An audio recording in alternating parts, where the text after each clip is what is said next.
This is Where We Live on Connecticut Public Radio. I'm Lucy Nalpathanchel. Did you get a little misty-eyed when your kids went back to school this week? I did.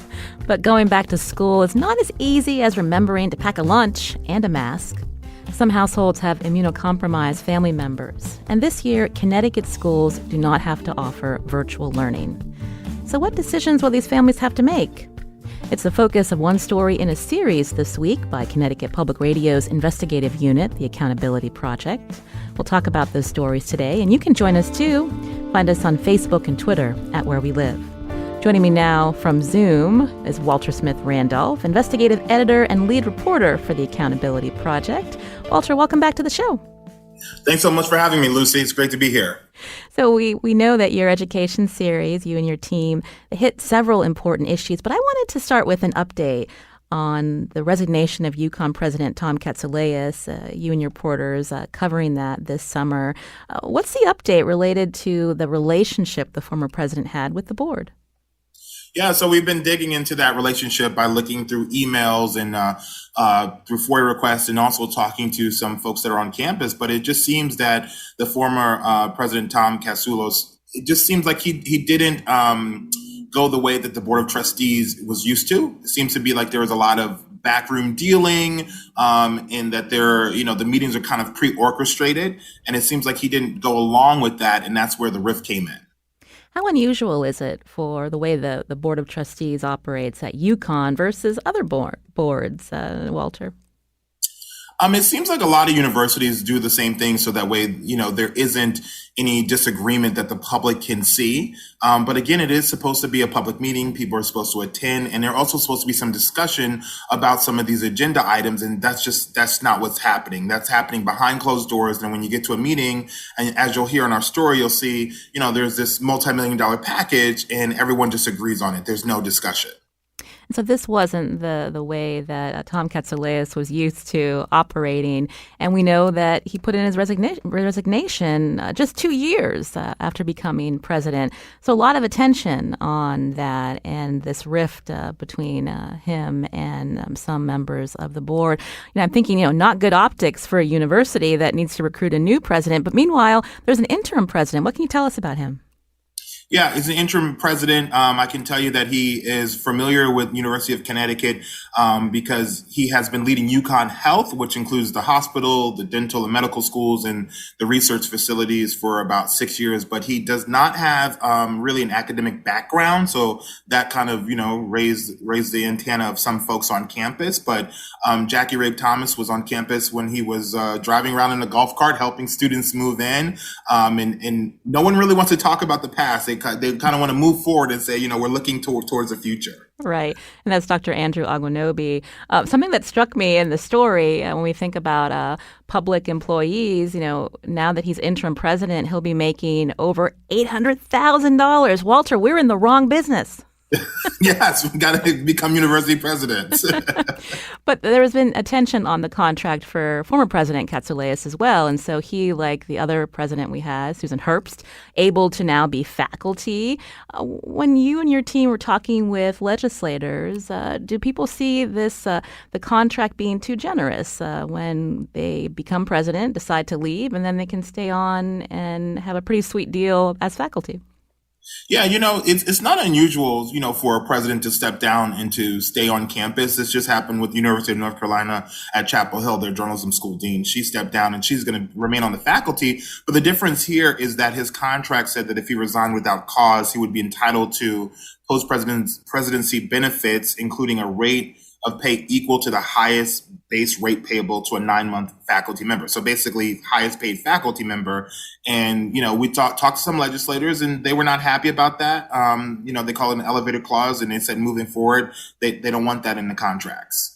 I've lived in Connecticut for a while now, and I feel like, often we hear from some lawmakers maybe not happy with, certain decisions that are being made at UConn, or maybe not happy with a particular decision by the board. But is there any appetite for lawmakers to really get involved? The reason I'm asking is public money supports this university, our taxpayer dollars.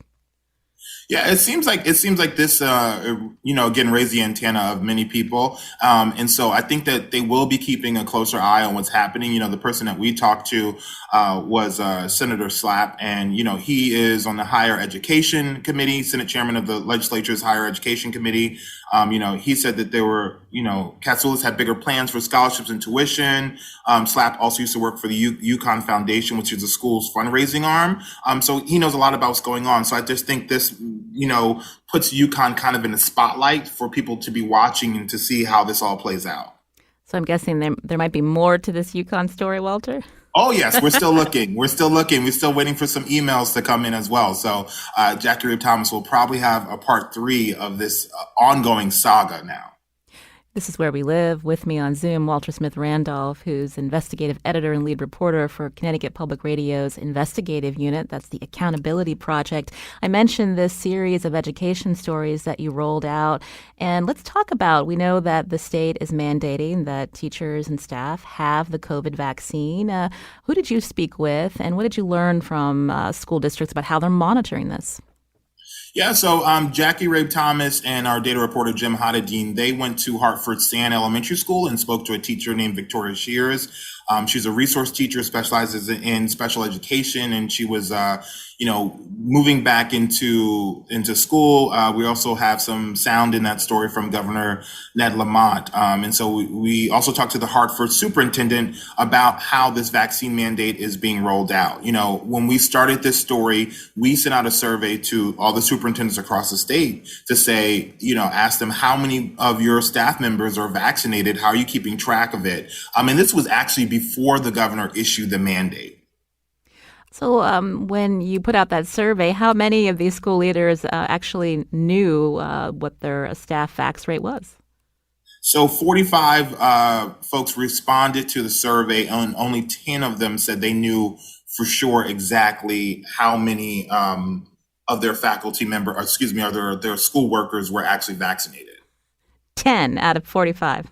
Said they knew with certainty how many staff members had received the coronavirus vaccine. And of those who were sure, the numbers all were around 75 to like 85%. Do you and your team get the impression that, school leaders, are a little rushing around to fulfill this mandate? But I'm surprised that they didn't expect this to be coming, considering, when we think about all the conversations about how to keep children safe, especially those that aren't able to get the vaccine right now, Walter.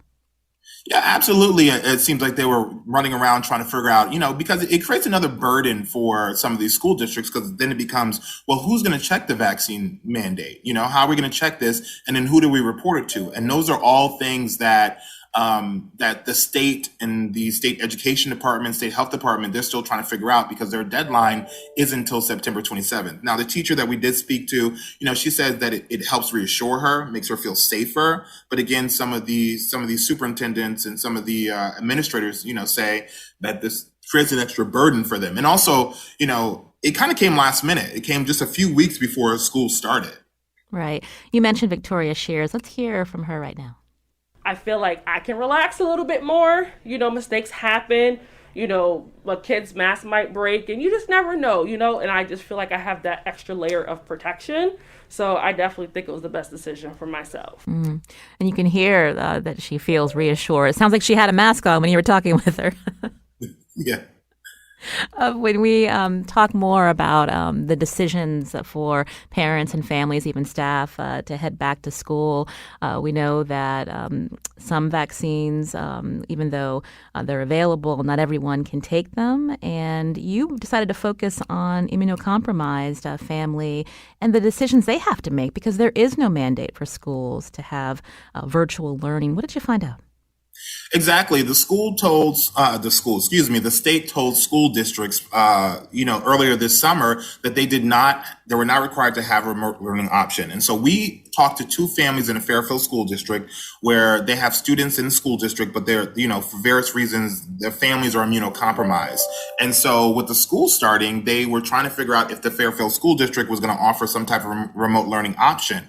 And the school district offered one student who's going to be in the 5th grade 5 hours of tutoring a week. And then another student who's going to be a junior, they offered him 10 hours of tutoring a week because he's special needs. But most students, they go to school for about 30 hours a week. So the one mom put her kid into a national online academy, but she said she had to tap her son's college fund in order to pay for that. So the state does not have a statewide virtual academy like some other states do, like Massachusetts has one. There's about 30 other states across the country that have one.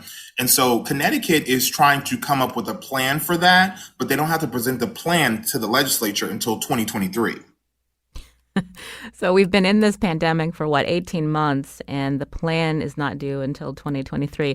That's really interesting when we think about, ways to serve all families in our state. You also spoke to a child about, his mom, and I wanted to just play this clip because when we think about all the stuff on children's minds, having to worry about their family, shouldn't be something that should be front and center. But let's hear from Lane Mayville. If I went to an in-person school, I would probably be very terrified because I know that my mom could get very sick and potentially die. And tell us about his mom. Yeah, that's Lane Mayville. He's 10 years old. So his mom is Marnie White. She has a compromised immune system. So she did take the COVID-19 vaccine, but she didn't develop antibodies. And she actually, crazy enough, she actually is a PhD. She teaches epidemiology at Yale School of Public Health. So she's been keeping an eye on the pandemic. And so, her immune system isn't where it should be. And so she's afraid that, and Lane as well, he's 10 years old. She's afraid that if he goes to school and brings something home, she could potentially die. So for her, it feels like she's choosing between her son's education and her health. And then her child has to think about, not wanting to get mom sick. That's a lot for a little kid to bear, Walter. Yeah, I mean, he's 10 years old and he's thinking about his mom potentially dying. Personal note, my mother passed away of cancer when I was 10 years old. So I know what that's like to have to deal with something like that. And that's something a child should never, ever have to think about. That's robbing them of their innocence. And so Marnie, Dr. White, she's very upset because she's been battling this for an entire summer, even at the beginning of this year, because she just knew that the vaccine was going to be available for children. And she's worried about what would happen if her son brought something home. We've been focusing on immunocompromised families, but you've also looked at, students with disabilities and how school districts responded to them, making sure they had an education over this last year. And what did you find as we get into this, what is it now, start of a third year where we're thinking about the pandemic and how to serve all kids, Walter?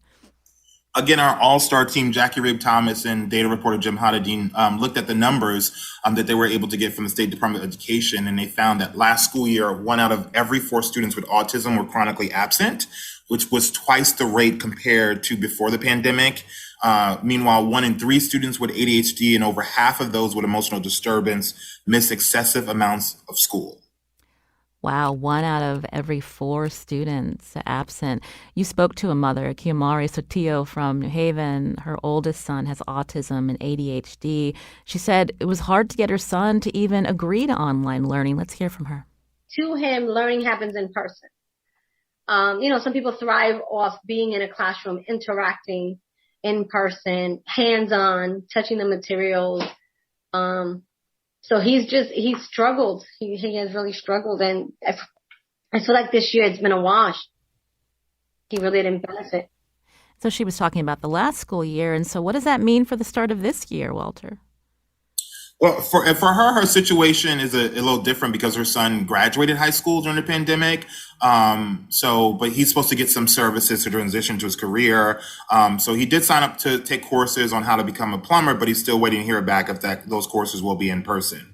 But the data basically found that, a lot of these students who have special needs are struggling with the remote learning. I mean, assessment rates just came out and we saw that special education students who were learning remotely, the proficiency rate was about 7% for English language arts and 4% for math. You look at the number for students who are in regular classes, remote, that's 25%, and then for math, and then for English language arts, that was 40%. So you can see that there's a big, big difference. We've heard from a variety of circumstances for families about the decisions of whether or not their child can go to school, and if not, waiting on the state to come up with guidelines for a virtual academy, like you mentioned. Other states, we see that families with children with disabilities severely impacted their learning in this pandemic. So when we think about the complaints from families, do you anticipate that there will be lawsuits from families that say that the state is not supporting them as they should, as the law requires? Well, it depends, because Jackie was also able to get some data from the complaints that parents make to the state, but there was a big drop off last school year. The state saw a 2/3 drop in the number of complaints being filed. And the state says, oh, well, you can't, make, broad assumptions about this. But when you talk to people who, work for Children's Advocacy Center and places like that, they say that a lot of parents are just kind of fed up. Instead of filing a complaint or maybe filing a lawsuit, they are going to try to figure out the best way they know how to try to get their kids some help. We spoke to a family that comes from a wealthy town in Connecticut, and instead of filing complaints, they just decided to spend thousands of dollars to get the education that their students need. So people right now, I don't know if they're thinking about lawsuits and complaints. They're just thinking about, I need help now. And what can I do? When you also think of, Dr. Marnie White, same thing she did, she is complaining, of course, by going to school board meetings, but nothing that's, she did file complaints and appeals with the State Board of Education, but she gets to a point where she goes, well, school's starting and I need my kid to be in school. What do? I got to figure something out. Right. Well, we hope to have the new education commissioner on Where We Live, and we'd love to ask her some of the questions related to the series that you and your team have put out. Walter Smith-Randolph, again, is investigative editor and lead reporter for Connecticut Public Radio's The Accountability Project. Walter, just remind our listeners, if they want to reach you, what's the best way to do so? We have a new tips hotline. So that is TIPS at ctpublic.org. That's tips at ctpublic.org. So you can email us your story idea and we can take a look at it. Wonderful. Walter, always a pleasure to hear from you. Thank you. Thank you. This is Where We Live on Connecticut Public Radio. I'm Lucy Nalpathanchel. Coming up, we talk about the pressing psychological and mental health needs of students. You can join us too, 888-720-9677. That's 888-720-WNPR. Share a comment on our Facebook page or find us on Twitter at Where We Live.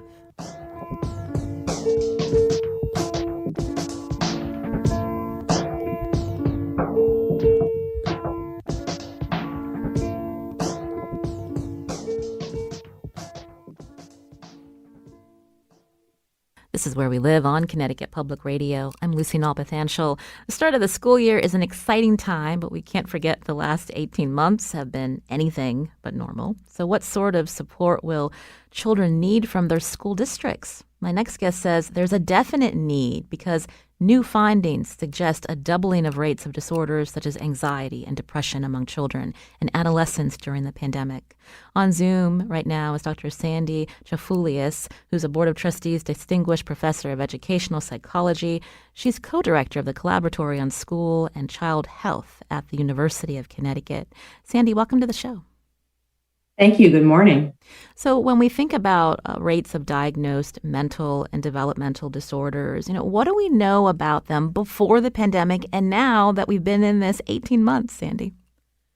Yeah, that's a great question. So this new study that we were just referencing talked about this doubling of rates. But I think it's first important before we get into those details to talk about the fact that the rates were high prior to the pandemic. So this doubling is extra concerning.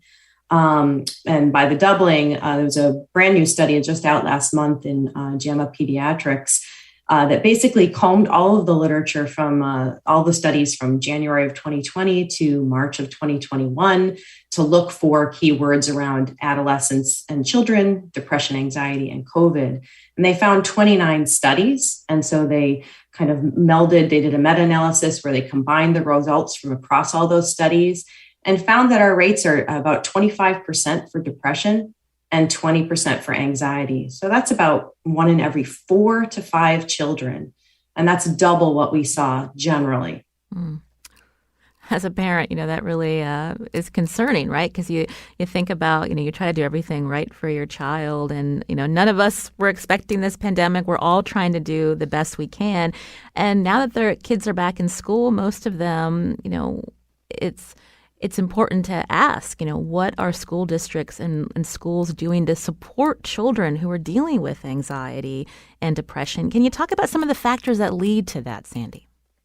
Absolutely. So, there's so many reasons, right? And so those estimates that we just talked about are generally, in general across the population, but they're going to be different based on different contexts, right? So depending on what's happening in the community, what's happening all around us. So there are lots of reasons. Economic stressors, physical challenges are certainly the contributors that will help tell us what those prevalence rates will be. But then let's talk about the extended isolation, including school closures, as you just mentioned, and then the tremendous grief and loss that have been experienced. So it's not that there's one reason, there's a whole lot of reasons that are kind of all coming together into a perfect storm. And when we think about children, they are sponges, right? And so if they notice mom and dad are stressed, if the family is grieving the loss of a loved one, the children, they're feeling that as well. But the way they respond to that, it can be different than the way you and I do. And so can you talk through, when children are dealing with anxiety and depression, how is it presenting? Oh, sure. So it certainly looks different across ages and stages. As you just mentioned, in adults, I don't know about you, but I've probably been more irritable or agitated over this past 18 months at certain times, or more hypervigilant. In younger kids, though, that might look more like crying or a regression of behaviors like thumb sucking, nightmares. And then in our adolescents or our older children, we might see withdrawal, substance use, again, irritability. Across all ages and stages, though, we're definitely seeing sleep disturbances. And so if parents are noticing this in their child, don't second guess, don't say, it's kids just being kids. This is normal. If they feel like their child needs help, it's okay to ask for help. How do they do that, Sandy? Well, first of all, it's absolutely okay to ask for help. I do think it's important first to acknowledge, though, that some of the things that we're seeing and all feeling is completely normal given what's happening around us, right? Why would we expect everything to be exactly the same as before? The concern or the issue that parents need to be paying attention to, and teachers and schools as well, is when children aren't able then to do the things that we're expecting that they would be able to do. So when it becomes something that they're not able to get up in the morning and start their routine the way that we're expecting, that's when we start to say we worry. But anytime you have a question, you certainly should be reaching out to, now that schools are back, certainly understanding who the support staff are in your school, whether that's starting with your teacher, who can then connect you with the school psychologist or a social worker or a counselor, or your pediatrician if you're in a community-based setting, or any other community agency that you might be able to connect with. You're hearing Dr. Sandy Chafouleas, who is a distinguished professor of educational psychology and co-director of the Collaboratory on School and Child Health at the University of Connecticut, as we talk about increasing rates of anxiety and depression and other disorders in children. They may be going back to school, but what are the support services out there for them within their school? You can join us, too, if you have a question, if there's a program that you notice your child's school has been using to help with these socio-emotional needs. 888-720-9677. That's 888-720-WNPR. Or find us on Facebook and Twitter at Where We Live. So, Sandy, you and your colleagues are training future school psychologists. And when we think about reaching out to a teacher who might be able to refer a child to a school psychologist, not all schools have that staffing up to the levels that will be able to respond to these increased needs. Can you talk about what you found out? So sure. Again, this is an issue that's been around as long as I've been a practitioner, which is a long time ago.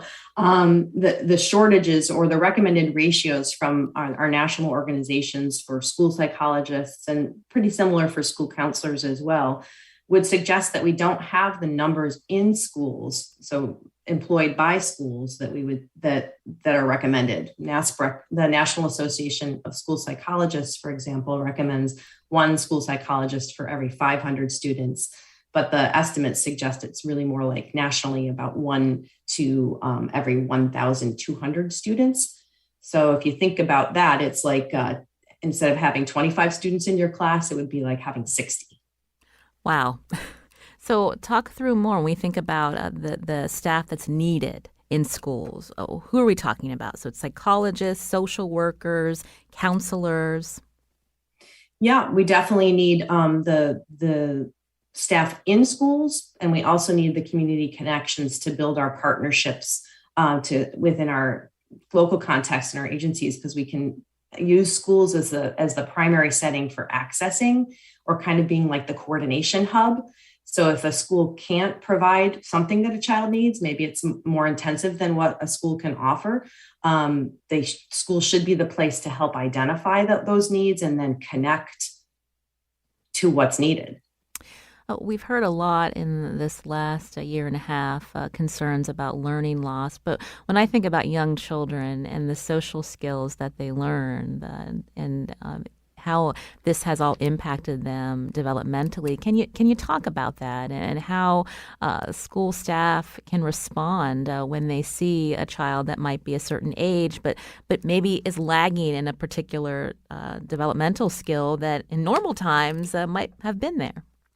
Sure, absolutely. So there are lots of articles that came out and lots of news stories this summer that talked about academic learning loss. And I think they put the estimate somewhere around 4 to 5 months of loss. And every time I would read one of those articles, I would get like angry on the inside and say, okay, well, that also means that it's the same for social skills, right? So if we expect 4 to 5 months of loss in academics, we also need to expect that for the social, emotional, and behavioral skills that we're expecting our children to have. So there's kind of two issues that are involved in this gap in social skills. One is this opportunity. We need these opportunities to teach skills that were never there to begin with.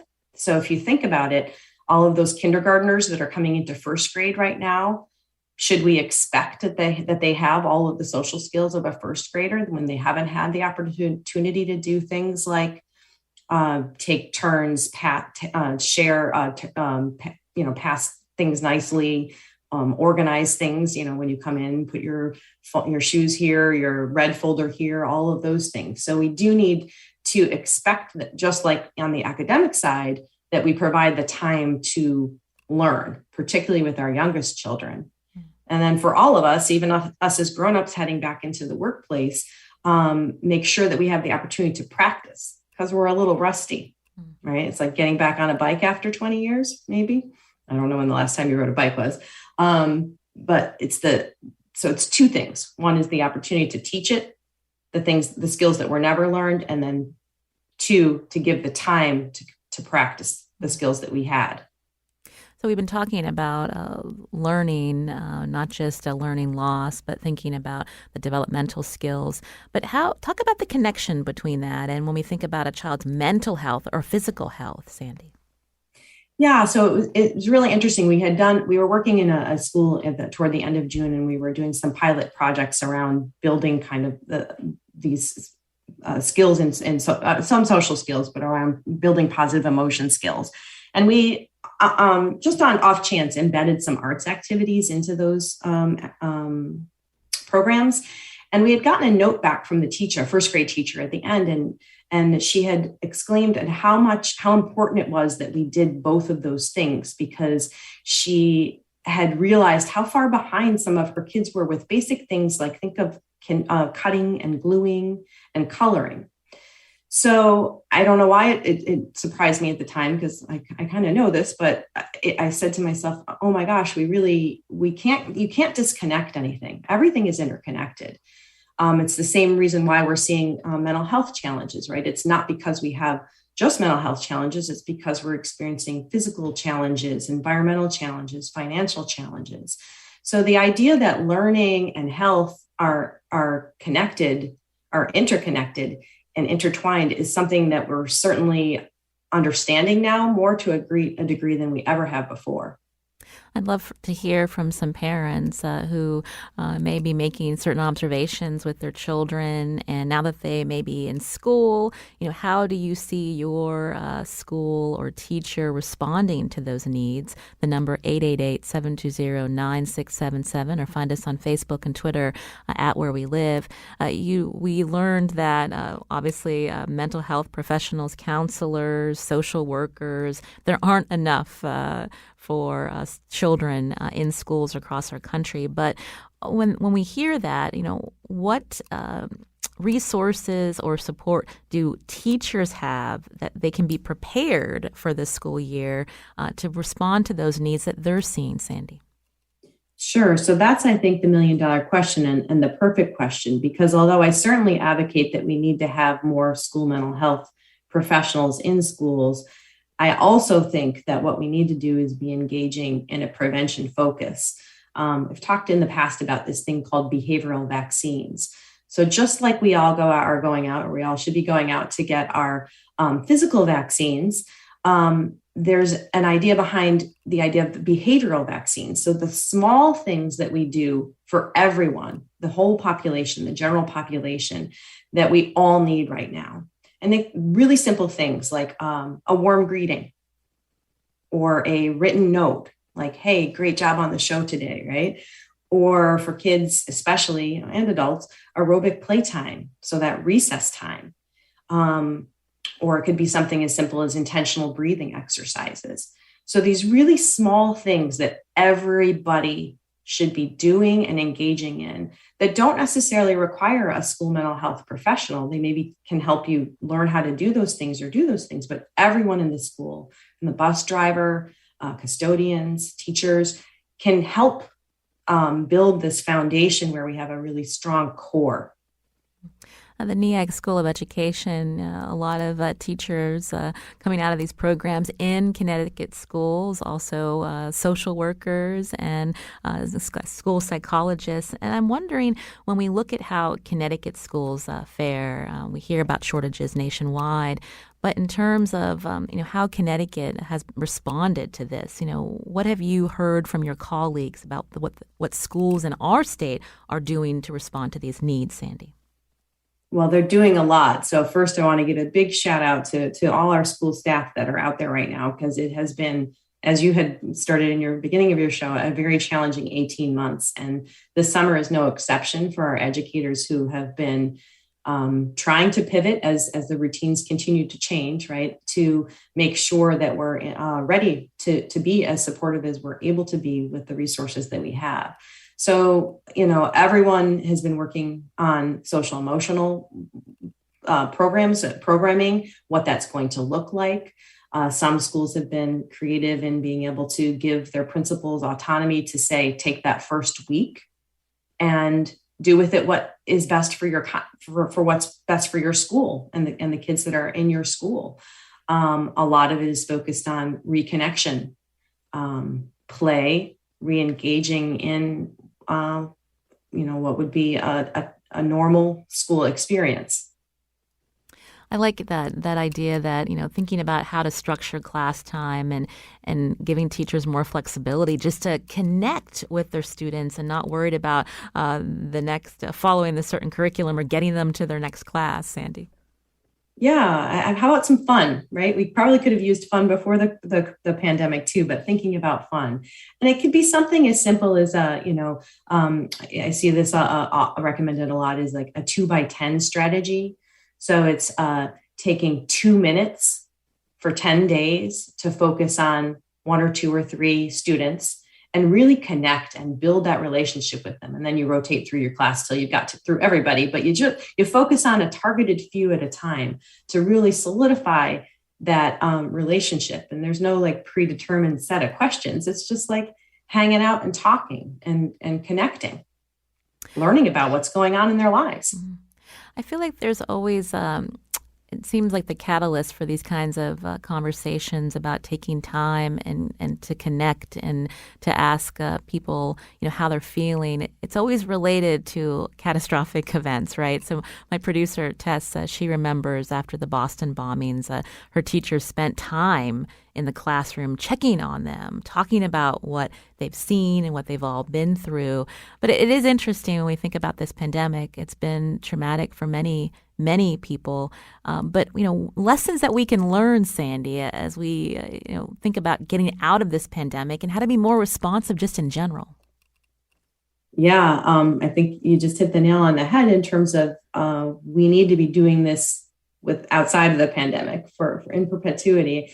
I like to think that maybe the pandemic has highlighted our attention to the need to do these and that we should be able to sustain them over time. Everyone needs to work on adaptive coping, right? Positive coping things. And we know that it's very important that we build our tolerance for uncertainty, because that's kind of what life is, pandemic or no pandemic. And so, really simple strategies like making sure we use humor, learning how to accept, seeking supports when we need them are really important. We talked about there being shortages to have additional mental health staff in schools. But the good news is there's all this money, this federal money from the American Rescue Plan in towns, in communities. Do we know if schools are able to use this money to help boost staff to address these mental health needs of children, Sandy? That would be a yes and a yes, I think. So I think the most recent plan that I had read that had been approved was New Hampshire's, actually. And so there are 3 bullets, and we can talk about Connecticut in a second, but there are 3 bullets were expanding after school programs. 2 was supporting student and educator social, emotional, and mental health needs. And 3rd was supporting educators. So that kind of hits everything that you've just talked about. Connecticut is also was approved prior to this time, but solutions were very similar in terms of addressing learning loss. That's expected. But a second major bullet is student social, emotional, and mental supports, building infrastructure, building community connections, boosting engagement, strengthening family and community partnerships. Those are good things. Something I noticed my children's schools trying last year is they had these online programs, socio-emotional learning programs, but I didn't see either of my children really connecting to this. And so I'm wondering, what does the data show in terms of, do these programs help students, Sandy? They certainly help, but they have to be implemented well. So it's not that you can just take a program off a shelf and say, hey, put it in X school and it'll work for X, Y, and Z. We need to understand what the need is in that school or community context and then do a good match. And it doesn't have to be, again, a fancy program. It can be really simple strategies like we just talked about with this 2x10 connection. Maybe your children would have liked to have been in a private Zoom room and have a chance to connect more so. And that would have been what they would have benefited most from.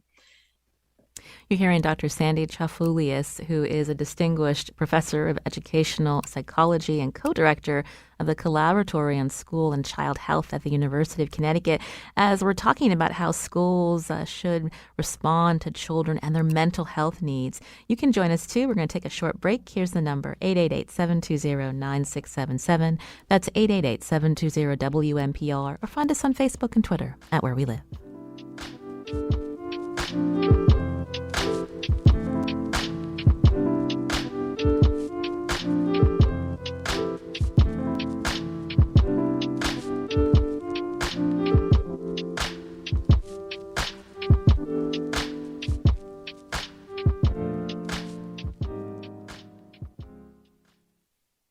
This is Where We Live on Connecticut Public Radio. I'm Lucy Nalpathanchel.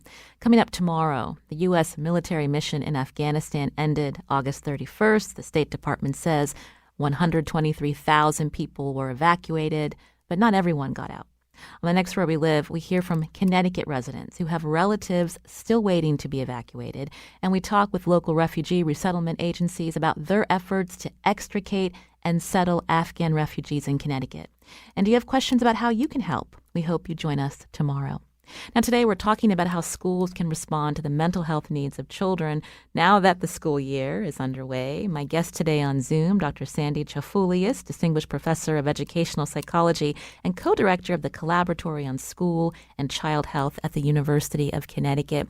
We were talking about how when children are at different ages, how these stresses manifest differently in them. And so if we're talking about a child who's 5 versus a high schooler, what are some best strategies to check in with them and talk with them about how they're feeling, Sandy? Oh, that's a good question. So I would say ask the teachers, right? So with the younger kids, I'm on the floor, right? Sit on the floor. Engage in with art activities while we're having conversations. With our older kids, it has to be maybe a little bit more casual, where you're shoulder to shoulder walking down the hall or chatting rather than directly saying, hey, what's wrong with you or what's going on? That's not the best way to engage. So it really depends on the age and stage and also the individual child. It's interesting. My son will be 11, and I already noticed that he starts to not be as open about talking about things as he was when he was 5 and 6. And so what are some guidelines for parents who have adolescents? They notice their kids are clamming up. They don't really want to talk to mom and dad. Sure. So I would say that of all my, this is my own personal experience with my 3 kids as well. And my friends, we talk about the idea of liking our turn in the drive to different activities, in the carpool, or even just having conversations, because it makes it a more relaxed space rather than sitting down at the kitchen table to, again, have a serious conversation, just kind of making it more casual. Let's go for a walk, and then we chat on the walk, or text. I don't know, you're about to enter the age of texting, probably more than talking at some point. So, it's again, just not being confrontational, I think, is the big spacer, particularly as they get into teens. Non-judgmental, really just being calm and saying, I'm here, I'm listening. And boy, that really stinks. What's happening right now. And what are you thinking about this? That's good advice. Thank you, Sandy.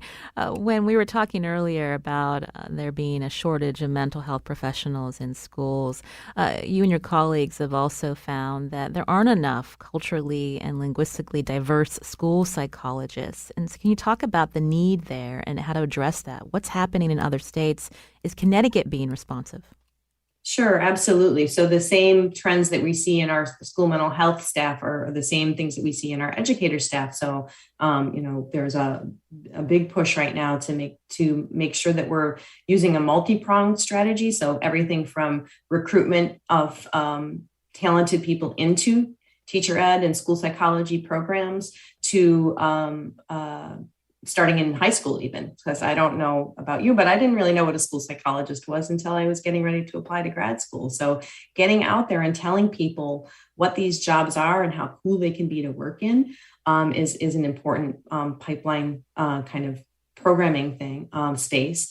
And then again, making sure that in our community context that we are connecting with our community-based providers. We shouldn't expect that schools can do everything on their own, but we can tap into our community and our community members to help in the delivery of what we think are these best practices as we move forward. What about encouraging children to ask for help if they're maybe being sent or recommended to see the school psychologist or a therapist? That can be scary. They might think they're in trouble. And so what are some good approaches to have children be comfortable talking with an adult about their feelings?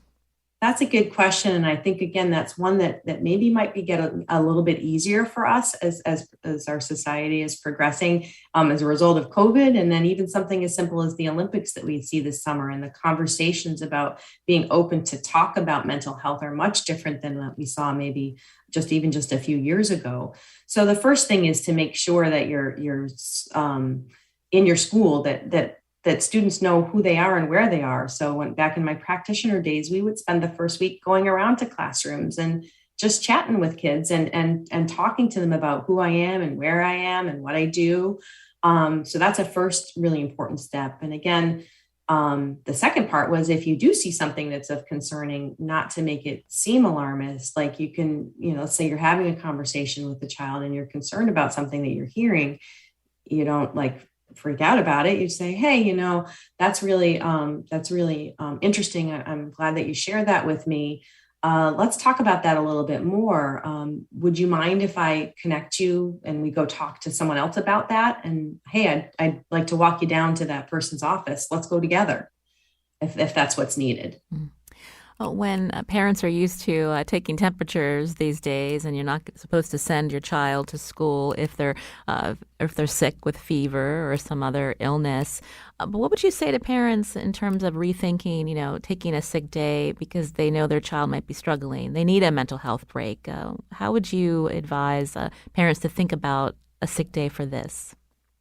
Well, I think, again, as we talked a little bit earlier, I think everything is connected together. So why we would separate sick as meaning only physical health and wellness, we should also assume that that's connected to mental health and how we're socially, emotionally, and behaviorally feeling. So, in other words, I would be a supporter of saying that that sick time or those sick days, or maybe we should call it something other than sick days, right? Maybe wellness days could apply across all our domains of well-being. Right. What we need to be careful of, though, is just to make sure that it's not being used to reinforce what we would call escape behaviors or the opportunity not to re-engage. So let's say that you had somebody, a child that was really socially anxious about going to school. If we keep letting them not go to school versus putting in baby steps or a plan to get us ready to get back into school, then we could create a bigger problem. Sandy, we just have a couple of minutes left, but, all this talk about being responsive to mental health needs, the stakes are high because we're seeing, suicide rates, especially for children. It's really scary. And if you could talk about that for us. Yeah, it is very scary. And again, what I would reinforce here is that we do need to be worried about the things that we're seeing at the more intensive mental health needs. But we can't forget or we can't neglect the foundation of wellness.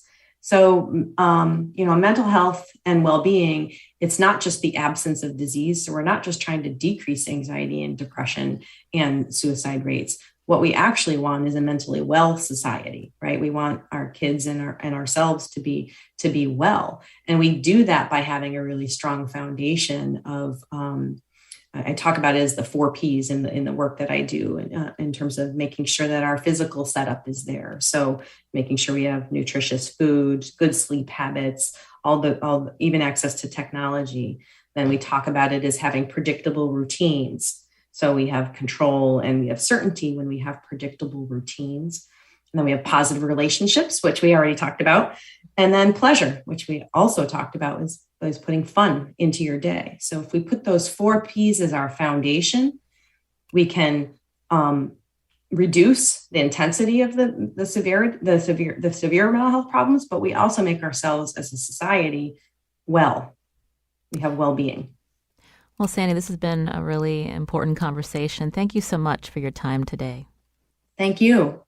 We've been hearing Dr. Sandy Chafouleas, a distinguished professor of educational psychology and co-director of the Collaboratory on School and Child Health at the University of Connecticut. I'm Lucy Nalpathanchel. Tess Terrible produced today's show. Our technical producer is Kat Pastor. We'll be back tomorrow.